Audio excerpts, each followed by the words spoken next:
नूरी, तुम्हें नहीं लगता कि हमसे बहुत बड़ी गलती हो गई है? अगर मुझे मालूम होता कि हमारे ख्वाबों की कीमत पोपली को चुकानी पड़ेगी तो मैं हरगिज़ तुम्हारे साथ ना आती। तेरी मोहब्बत ने तो हमें बर्बाद कर दिया। ये जो लौंग है ना, लौंग आपकी औताक से एटम बम बनकर निकला है। एक आधा रोज में धमाका सुनेंगे आप, धमाका। अगर हम पकड़े गए तो मारे जाएंगे। नूरी एक मासूम हिरनी के रूप में अपनी जान बचाने के लिए भाग रही है और खान बहादुर खूनी भेड़िया की तरह उसके पीछे भाग रहा था। वो मुझे मारने आए थे ना। अगर आग लगी हो तो सुभान खान उसे और भड़काओ।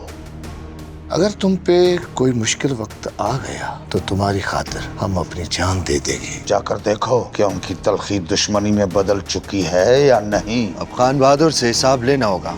तुम मुझसे बात करो तो मुझे इस तरह छोड़ के नहीं जा सकते।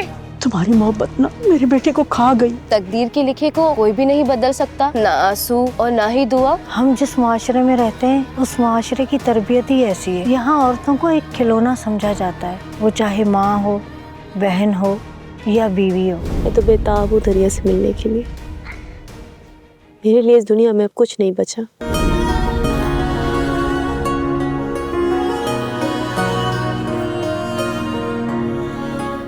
सोच कर बोया करो कि काटना भी है कभी। तुम्हें पता है अगर इसकी बात नहीं मानती तो पता नहीं ऐसा क्या करती है कि मेरे पूरे जिस्म में आग भड़कती हुई महसूस होती है। आंटी, ये कॉल रिकॉर्ड हो गई है और ये हमारे बहुत काम आएगी। मैंने आपको एक इदारे की इंफॉर्मेशन सेंड की है। आपने डॉक्यूमेंट्स तैयार करने हैं और मेरा जो अपार्टमेंट है वो उस इदारे के नाम करना है।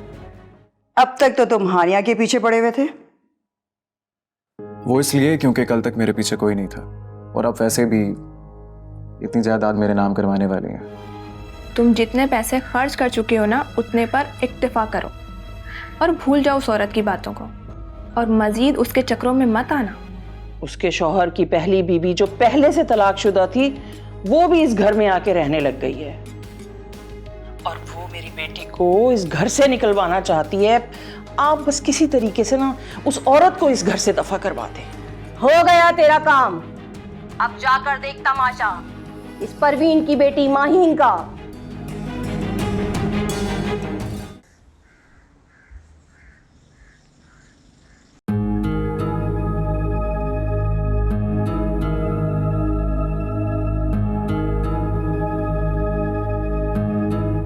ये मैंने क्या कर दिया? मुझे अभी याद आया कि मेरे हाथ से तो कॉलेज में एक लड़की का कत्ल हुआ था। मैं ये कैसे भूल गई? और वो केस तो अभी भी क्लोज नहीं हुआ था।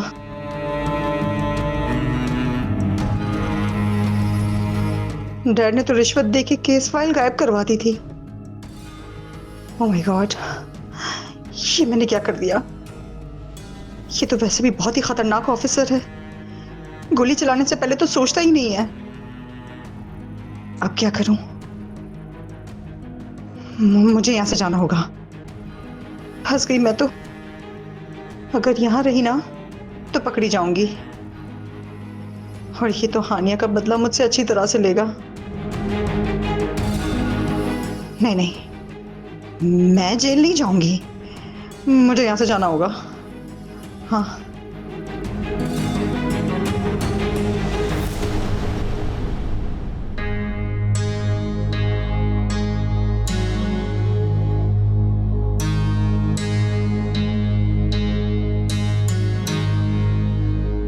खत्म हो गई आप लोगों की मीटिंग? जी हाँ, अब तो मीटिंग का नतीजा भी आने वाला है। वैसे किस सिलसिले में और किस मकसद के लिए हो रही थी? आकर यहाँ बैठ जाओ, तुम्हारे सामने आ जाएगा मकसद भी और नतीजा भी। मुझे कोई शौक नहीं है उस जगह बैठने का जहां पर तुम हो। हानिया, दिमाग खराब मत कर, जा जाके चाय बना।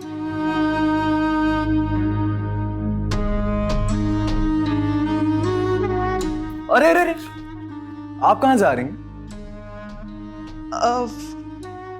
एक्चुअली वो मैं इस्लामाबाद जा रही हूँ।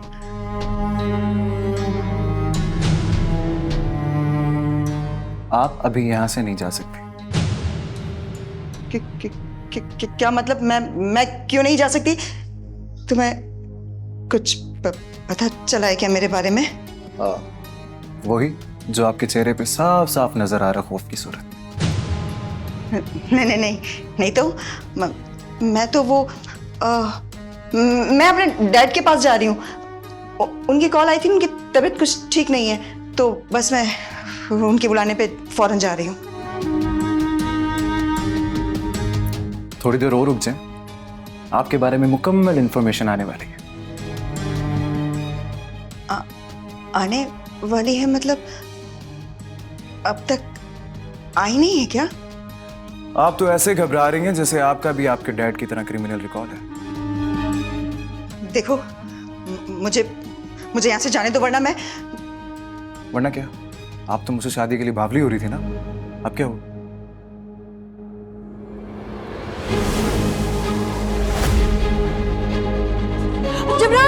जिब्रान तुम ठीक तो हो ना? उठो जिब्रान।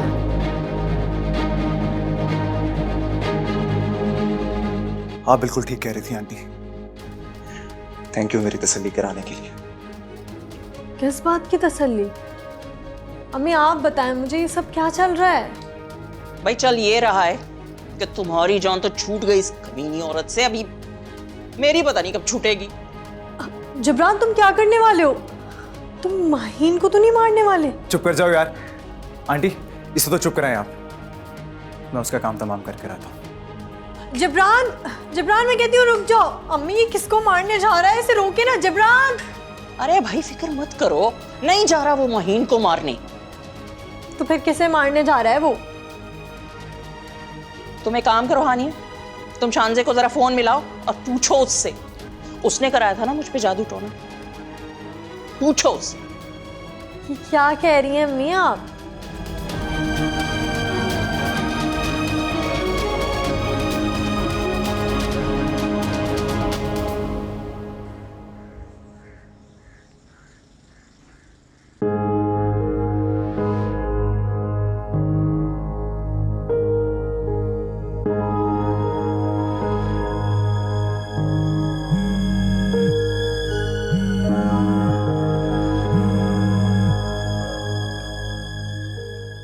हेलो वासिक भाई, मैं आपके घर के गेट के पास हूँ, जल्दी से। क्या? लेकिन क्यों? अरे यार उस खातून से मिलने जाना है, वो जो है स्पिरिचुअल हीलर। Okay okay.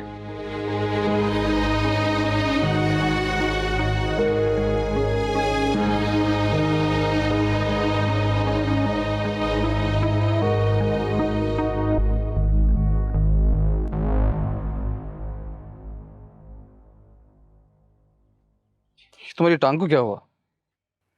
अरे बस एक ऑपरेशन के अंदर टांग के अंदर गोली लग गई, लेकिन खैर इतने मसले वाली बात नहीं है, ठीक हो जाएगी। अच्छा वैसे हम जा कर रहे? वो आपने फोन पे बताया था ना कि आपको वसवसे आ रहे, बस आपको यकीन नहीं आ रहा था कि वो औरत एक जादूगरनी है, उसी से मिलवाने लेके जा रहा हूँ। चले।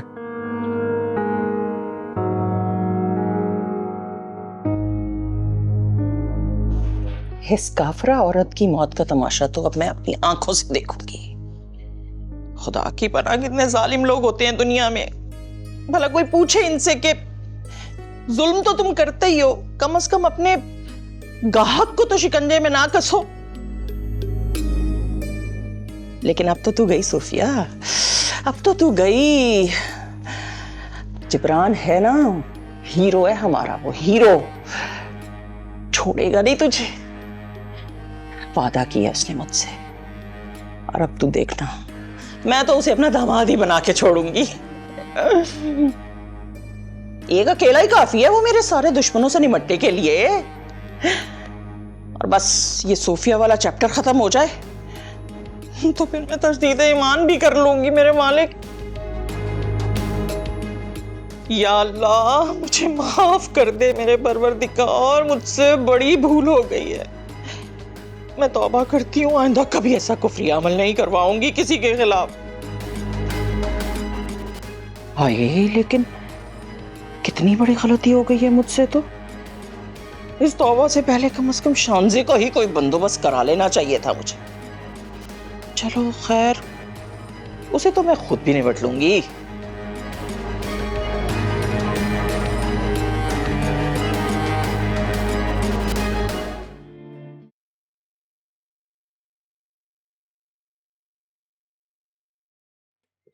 हेलो जी वकील साहब, नहीं मेरा इरादा बदल गया है, अब कोई ज़रूरत नहीं है इसकी। जी ओके। वकील से ऐसी भी क्या बात थी वासिक भाई जो मुझसे छुपानी जरूरी थी? खैर अब तो मुझे पता चल ही गया कि आप कुछ छुपा रहे हैं, तो बता दीजिए। तुम मुझे बहुत बड़ा बेवकूफ़ समझोगे। कहीं पे कोई प्रॉपर्टी वगैरह तो नहीं नाम कराने वाले थे सोफिया मुल्तानी के? इतना एक्यूरेट अंदाज़ा कैसे लगा लेते हो जिब्रान? हमारी ट्रेनिंग का हिस्सा होता है फेस एक्सप्रेशन पढ़ना, आंखों की पुतली का सुकड़ना और फैलना। ये देखकर हम बता देते हैं कि सामने वाले के दिमाग में चल क्या रहा है। इम्प्रेसिव। आप ऐसा करें, वकील को वहीं पे बुलाएं, डॉक्यूमेंट्स के साथ जो भी तमाशा करना है वहां खुल कर करते हैं। ठीक है, पढ़ो।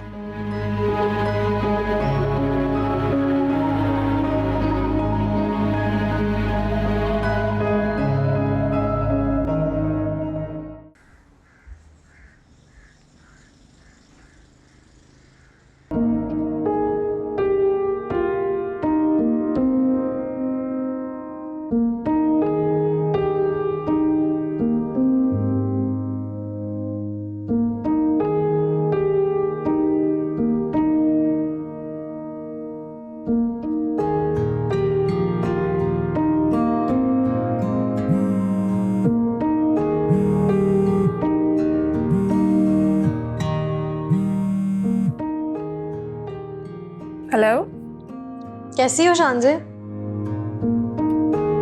मैं ठीक हूँ, तुम कैसी हो? हाँ मैं भी ठीक हूँ। और हदीका भाभी कैसी हैं? वो भी ठीक है, उसका दिमाग दुरुस्त कर दिया है मैंने।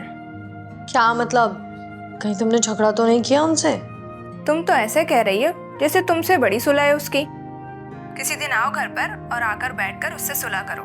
कितना डांट कर गई थी ना तुम उसे यहाँ से जाते हुए।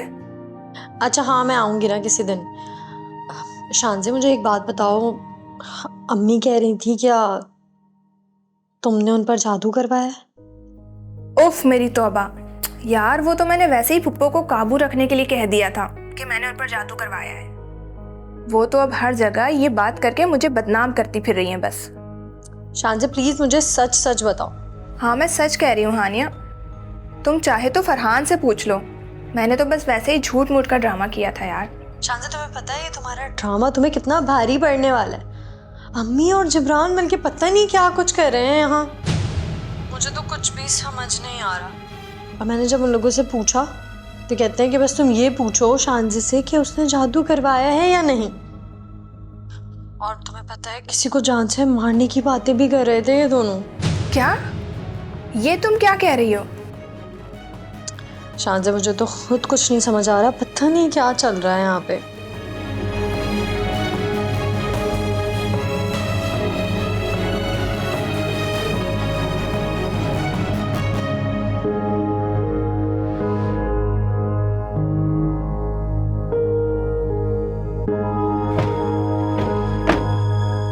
अस्सलाम वालेकुम। हेलो सर, वकील साहब ने ये फाइल भेजी है।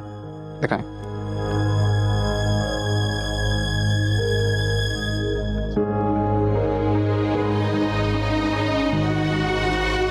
Thank you. वासिक भाई कितने की होगी ये प्रॉपर्टी? असल कीमत तो इसकी 2 करोड़ है, लेकिन तुम यकीन नहीं करोगे कि इसकी कीमत मेरी जान से भी कई ज़्यादा है। ये वो तोहफा है जो मैंने कोमल को मुंह दिखाई में दिया था, और वो जालिम औरत मेरे दिमाग से खेल के मुझसे ये छीनना चाहती थी। ऐसा लग रहा है जिब्रान जैसे कोई मेरी इंफॉर्मेशन उसको दे रहा था। जैसे मेरे पास ये फ्लैट है और मैंने कोमल को गिफ्ट किया था।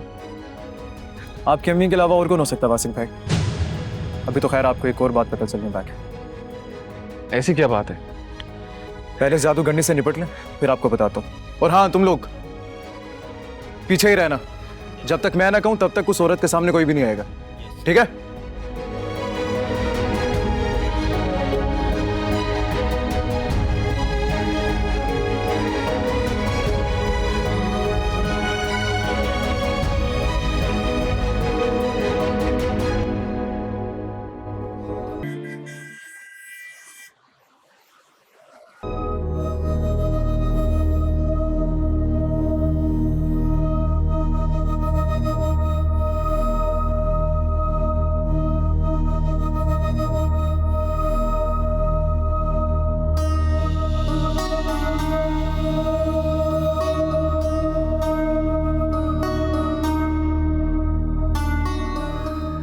क्यों आए हो यहाँ? जी वो मैं डॉक्यूमेंट्स लेकर आया हूँ। लगता है ये तो अपने फ्लैट की फाइल देने आया है। वो आपने कहा था ना कि आपकी तंजीम के नाम कर दूं मैं, वो लेकर आया हूँ। ये मैंने अपनी बीवी को मुंह दिखाई में दिया था। हाँ ठीक है, बैठ जाओ। आप तो कह रहे थे वासिक भाई ये स्पिरिचुअल हीलर है, लेकिन मुझे तो ये काले जादू में मुलविस लग रही है। नहीं नहीं, क्या बात कर रहे हो तुम? ये देखना, ये सारे आसार काले जादू के नजर आते। तुम चुप हो जाओ बस अब। कौन है ये? ये मेरा दोस्त है, इसका कुछ मसला है, उसी के सिलसिले के लिए आया है आपके पास रूहानी इलाज के लिए। क्या मसला है तुम्हारा? बताओ। वो दरअसल मेरे दिल पे कुछ बोझ था तो इसलिए मैं आपके पास आया था, लेकिन आप तो किसी और ही काम में मुलविस लग रहे हैं। नाम क्या है तुम्हारा? गुफरान नाम है मेरा। और तुम्हारी वालदा का क्या नाम है? जी मेरी वालदा का नाम क्यों? असल में ये कायनात इंसान को माँ के नाम से शिफा बख्शती है। मसला आपने पूछा नहीं और सीधा वालदा का नाम पूछ लिया। ये सब तो काले जादू में होता वासिक भाई। इसको बाहर भेजो वासिक। क्या? वरना क्या? हाँ? बोल। मैंने कहा ना, इसे बाहर भेजो। इसका मतलब है ये ठीक कह रहा था। आप कोई रूहानी इलाज नहीं करती, बल्कि आप तो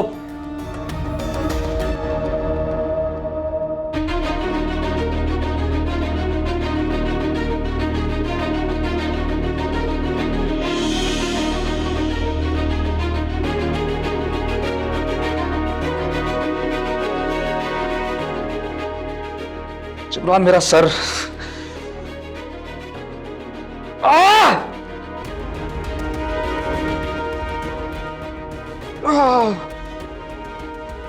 बस यही देखना था।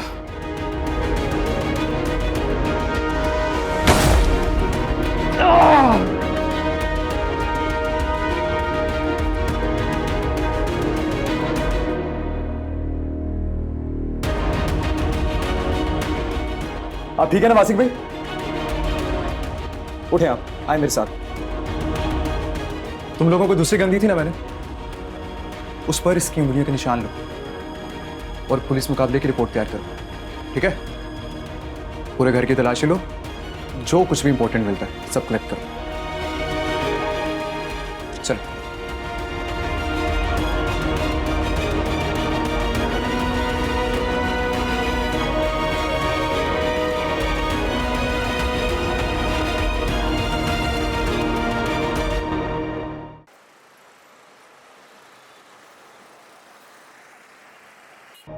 बहुत खतरनाक हो रही थी वैसे तो। इस बात का अंदाजा मुझसे बेहतर कौन लगा सकता है। अचानक से मेरे सर में इतना दर्द हुआ, ऐसा लग रहा था जैसे मेरा सर फट जाएगा। मैं अगर वक्त पर उसके सर में गोली ना मारता ना, तो आपकी जान भी जा सकती थी वासिक भाई। लेकिन ये सब कुछ तुम्हें पता कैसे चला? अरे ये सब आप छोड़े ना। बताओ जिब्रान। आप बर्दाश्त नहीं कर पाएंगे वासिक भाई। क्या मतलब? मतलब ये कि कुछ सच ऐसे होते हैं उन पर अगर पर्दा ही पड़ा रहे तो अच्छा। खैर मुझे कॉल करनी है, मैं करके आता हूँ, फिर चलते हैं।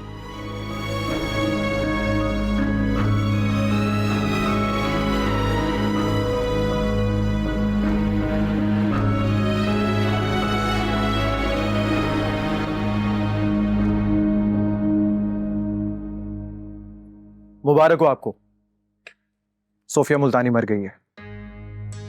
तो क्या वाकई तुम सच कह रहे हो? बहुत खतरनाक औरत थी वो, आपको शायद इस बात का अंदाजा नहीं। वो आपकी जान भी ले सकती थी।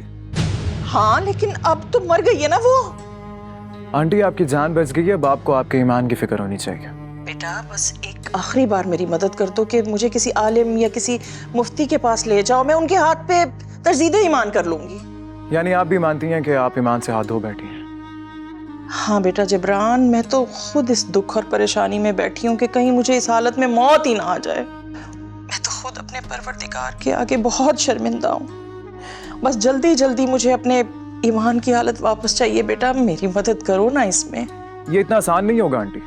सिर्फ जादू टूना करने से ही ईमान नहीं जाता, बल्कि अपनी औलाद के खिलाफ दिल में नफरत रखने से भी ईमान जाता रहता है। तजदीद ईमान के लिए तौबा करनी पड़ती है। आपको अपने हर गुनाह और हर जुर्म के लिए तौबा करनी होगी। देखो, तुम बस उतना करो जितनी मैं तुमसे मदद चाहती हूँ। मुझे मत सिखाओ कि आंटी आपकी कोई और मदद नहीं कर सकता है। और याद रहे, जो हमारी बात हो रही है इस टाइम फोन के ऊपर ये रिकॉर्ड हो रही है। आप यूं समझें कि अब आप मेरे हाथों ब्लैकमेल होती रहेंगी, और मैं आपकी मदद सिर्फ इस सूरत में करूंगा कि आप अपने बच्चों को खुद बताएं कि आपको तजदीद ईमान की जरूरत है। अगर आप उन्हें नहीं बताएंगी तो मैं भी नहीं बताऊंगा। और अगर खुदा न खास्ता आंटी, अगर आप इस हालत में मर गए तो फिर मरने के बाद पछतावा किसी काम नहीं आएगा।